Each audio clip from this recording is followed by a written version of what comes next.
I grew up in the northern part of the United States, so I guess that's why I'm a Four Seasons guy. I think if I lived in one of those places where it seems like it's like the same season almost all the time, I'd be bored to death.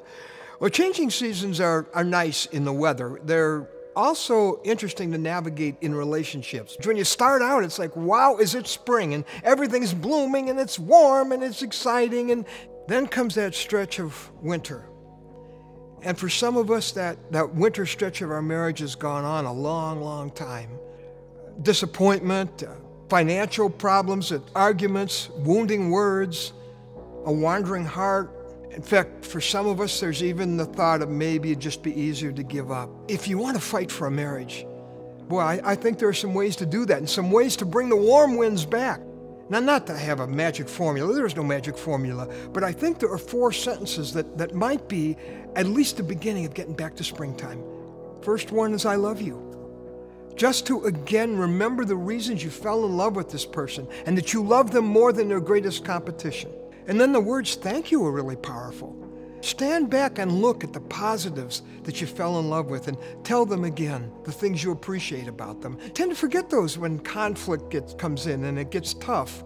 And then I'm sorry. Wow, hard words to say, but there are no more healing words in the English language than the words I was wrong.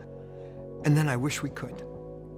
Here's how I wish our relationship could be from now on. You know, after all is said and done, I think it's a cancer that eats away at our closest relationships. It's destroyed so many marriages. It's a cancer called selfishness.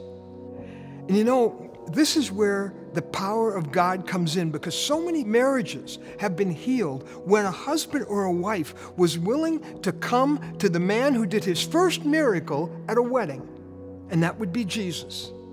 And maybe the beginning of an answer for your home would be if you would come to this life-changing man and bring all the pain and all the selfishness and say, Jesus, you can change me like nobody else can, and I'm ready for a fresh start.